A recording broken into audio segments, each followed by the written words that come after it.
Assalamualaikum warahmatullahi wabarakatuh. Kembali lagi bersama saya Tamilianti dari kelas 12-2.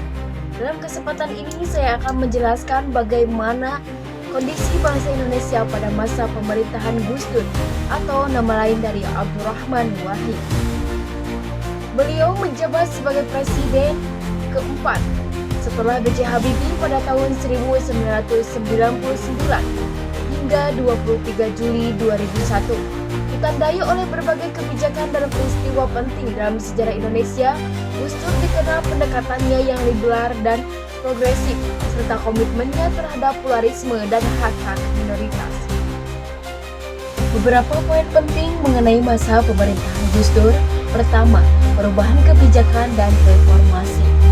Gus Dur mencabut beberapa peraturan warisan Orde Baru yang dianggap diskriminatif, seperti larangan terhadap ekspresi budaya dan agama Tionghoa. Ia juga mengusulkan pencabutan TAP MPRS nomor 29 tahun 1966 yang melarang Marxisme dan Leninisme. Kedua, pendekatan pluralisme. Gus Dur dikenal sebagai tokoh yang sangat menghargai keberagaman dan pluralisme, yang memberikan perhatian khusus pada hak-hak kelompok minoritas, termasuk etnis Tionghoa dan non-Muslim, serta berupaya menyelesaikan konflik di berbagai daerah. 3. Diplomasi dan kerjasama internasional. Gus Dur aktif melakukan kunjungan ke berbagai negara untuk menjalin kerjasama dan menarik investasi asing. Ini juga menjalin hubungan dengan berbagai forum internasional seperti Forum Ekonomi dan Pertemuan Negara yang ke-77. Keempat adalah stabilitas politik dan ekonomi. Masa pemerintahan Gus Dur ditandai dengan gejolak politik dan ekonomi. Terjadi ketidakstabilan politik yang mempengaruhi kondisi ekonomi. Beberapa kebijakan dan pernyataannya yang kontroversial juga memicu perdebatan dan kritik. Kasus Logate dan pemakzulan. Masa jabatan Gus Dur berakhir setelah adanya kasus Logate dan berbagai tuduhan yang mengarah pada dirinya.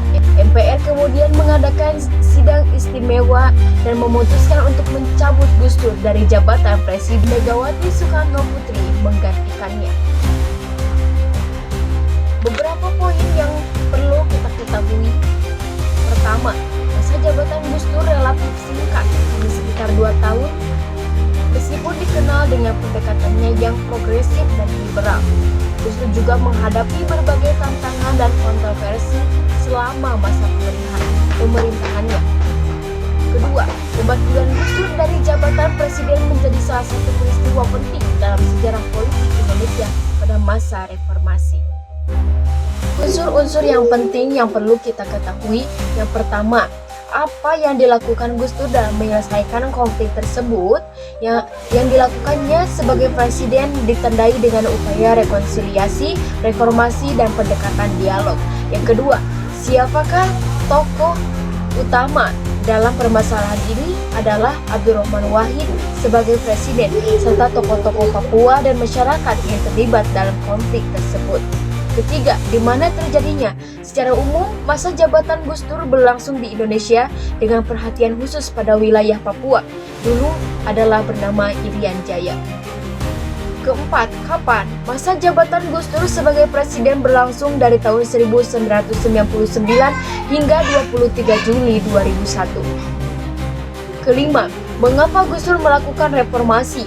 Karena untuk mengatasi korupsi, sentralisasi kekuasaan, dan berupaya menyelesaikan konflik melalui dialog. Keenam, bagaimana Gus Dur mengatasi permasalahan tersebut? Dia menggunakan taktik pendekatan dialog dan kunjungan ke daerah konflik, serta melakukan pembubaran departemen yang dianggap bermasalah. Hikmah setelah Gus Dur menjabat sebagai presiden keempat di Indonesia yang dapat kita ambil adalah ketauhidannya. Seperti Caimin, panggilan akrab Muhaimin, menilai ketauhidan Gus Dur sudah melampaui para kiai.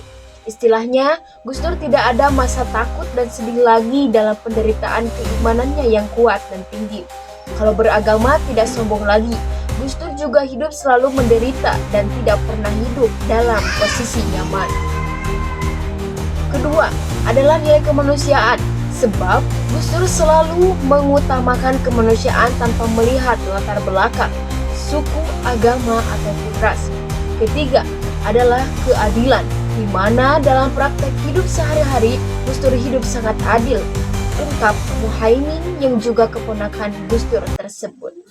Itulah sejarah singkat yang dapat saya sampaikan mengenai masa pemerintahan Gus Dur di Indonesia. Mohon maaf apabila ada kesalahan. Saya pamit undur diri. Wassalamualaikum warahmatullahi wabarakatuh.